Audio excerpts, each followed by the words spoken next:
On vous présente une nouvelle chronique pour vous donner des astuces pour bien manger sans se ruiner. Voici la première capsule, bien manger pour tout le monde.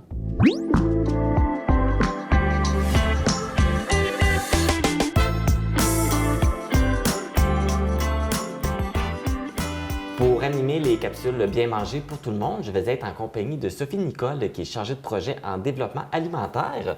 Bonjour Sophie! Bonjour Marc! Ça va bien? Oui, ça va super bien. C'est une belle idée de faire une chronique sur bien manger pour tout le monde. Ça touche tout le monde. On a besoin de manger, c'est important avec le coût de la vie, le coût des aliments. C'est pas toujours évident non plus, donc c'est pour ça un peu qu'on fait cette chronique. Exactement. Oui, ben moi j'ai la chance d'avoir une super belle job, là, comme tu dis, en développement de l'alimentation. C'est pour toute la vallée de la Matapédia. Je suis vraiment là pour favoriser le développement de projets. Puis on a déjà là, fait plusieurs choses avec beaucoup de contenu. Et j'ai appris déjà tellement de choses, tellement de trucs sur comment pouvoir s'alimenter à faible coût, sur les services, sur les projets. Fait que ça va être vraiment un beau moment là, dans les capsules pour que je vous partage ça, puis qu'il y ait le plus de personnes qui soient au courant. Et c'est quoi ton rôle à toi dans ce projet-là de bien manger pour tout le monde? Oui. Dans le fond, Bien manger pour tout le monde, c'est un projet qui regroupe plein de personnes dans la vallée de la Matapédia. On a les écoles, le CIS, on a des organismes communautaires qui sont assis ensemble pour discuter de projets en lien avec l'alimentation, qui ont un budget. Puis moi, je suis là comme ressource humaine, là, dans le fond, pour aider à concrétiser les idées qu'il y a dans ce regroupement-là. Et tu n'es pas toute seule. Non, exactement. Elle n'est pas avec nous aujourd'hui, mais tu vas quand même nous la présenter. Exact. Fait que c'est quand même un gros mandat, puis on a décidé de le faire à deux. Donc, je vous présente, elle n'est pas là aujourd'hui, mais j'ai une collègue, Caroline Chicoine. Donc, on est co-chargés ensemble pour faire du développement là, de projets en alimentation. Voilà. Mais là, il y a probablement des gens qui l'ont déjà vu parce que vous donnez déjà des ateliers. Oui, exactement. Fait que ça fait là à peu près un an. Donc, on a déjà des projets de réaliser.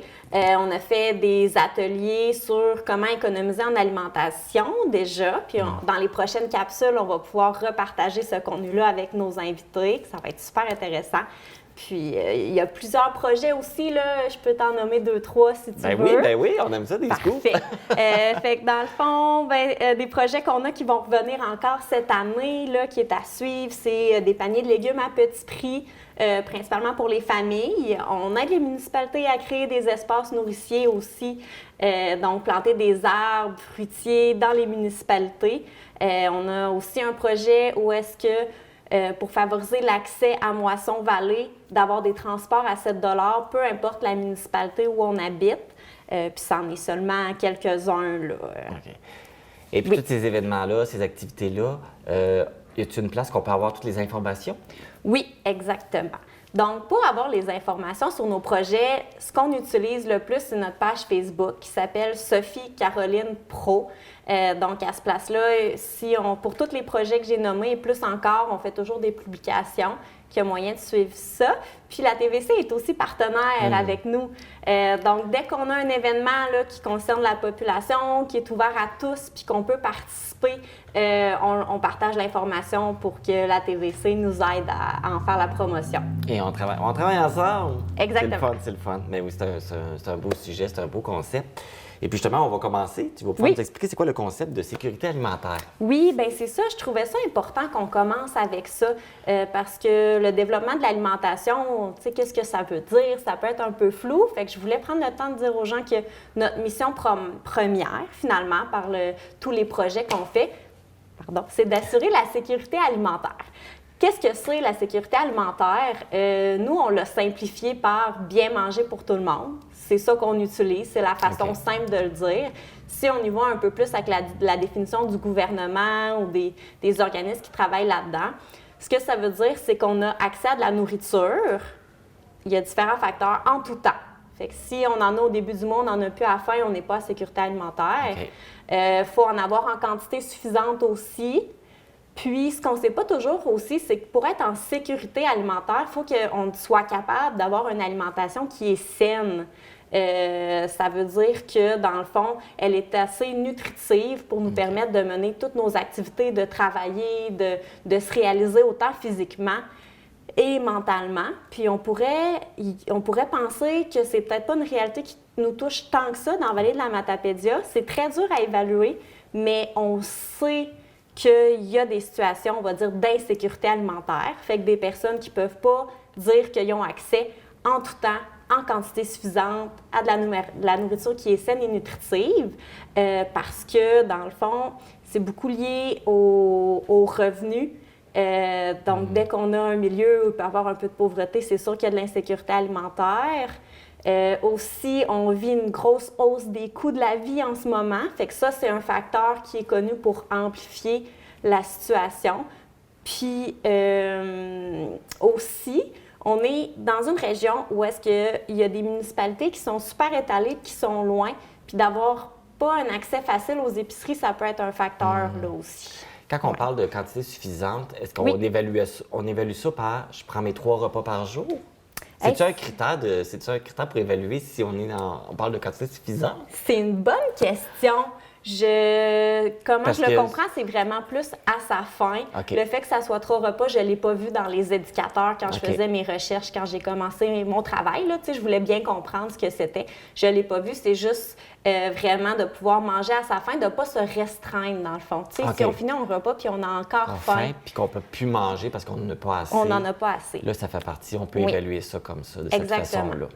Puis, tu sais, l'enjeu un peu, là, ce que j'ai appris en commençant à travailler en lien avec la sécurité alimentaire, là, ce qui arrive, c'est que quand on est dans une situation où notre budget est plus serré, on a des contraintes, on a un stress financier pour n'importe quelle raison, ça arrive souvent que c'est l'alimentation qui est coupée. Parce que dans nos dépenses, là, il y a le loyer. On ne peut pas payer moins notre loyer. Notre carte de crédit, on ne peut pas réduire. Si on a une médication, on ne peut pas réduire. Il y a plein de choses comme ça. Fait que des fois, on peut avoir tendance à couper dans l'épicerie alors qu'il ne faut pas. Exactement, c'est ça. Fait que c'est pour ça qu'on va lier ces deux enjeux-là ensemble. Parfait. Ouais. Donc là, on commence. Oui. La chronique Bien manger pour tout le monde. Qu'est-ce que nous réservent les autres chroniques qui s'en viennent?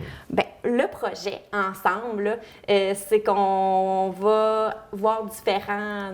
C'est un peu tout ce que j'ai appris dans mon travail, on va le faire en petites capsules pour partager un peu ce que j'ai eu la chance d'apprendre dans ce travail-là. On va voir les services qu'il y a dans la région. On va apprendre des trucs pour économiser à l'épicerie. On va apprendre des trucs pour économiser à la maison quand on cuisine, pour éviter le gaspillage alimentaire qui nous fait sauver des sous. Puis on va aller aussi un peu plus tard, quand on va arriver vers l'été, un peu avant l'été, sur le volet qu'on appelle autonomie alimentaire. On va en parler rendu là, qui est plus de pouvoir produire notre propre nourriture, qui est une belle façon aussi. Et puis là, pour la deuxième capsule, on s'en va visiter un organisme. Oui, exactement. Bien, en fait, on est déjà dans cet organisme. C'est Moisson Vallée Matapédia. Moi, mon bureau, il est ici. Je collabore avec tout plein d'organismes, mais je suis basée ici. Puis je pense que c'est important parce qu'honnêtement, moi, je viens d'ici, j'habite ici depuis plusieurs années. Puis je peux pas dire que je connaissais bien tous les services. Puis je pense que c'est important de savoir que si nous-mêmes, parce que ça peut arriver tout le temps, on a besoin, il y a quelque chose. Puis aussi de savoir pour les autres. Puis, on va en parler, mais moi, je suis maintenant une grande fan du chaudron gourmand aussi, qui est ouvert à tous, peu importe nos revenus, puis on peut venir en profiter puis faire une contribution là, à Moisson Vallée. Donc, mais c'est souvent ça avec les organismes. On le sait qu'ils existent, mais on ne sait pas nécessairement au complet ce qu'ils font puis tous les services qui sont offerts. Exact. Hey! On lève à cette nouvelle chronique Bien manger pour tout le monde. Santé!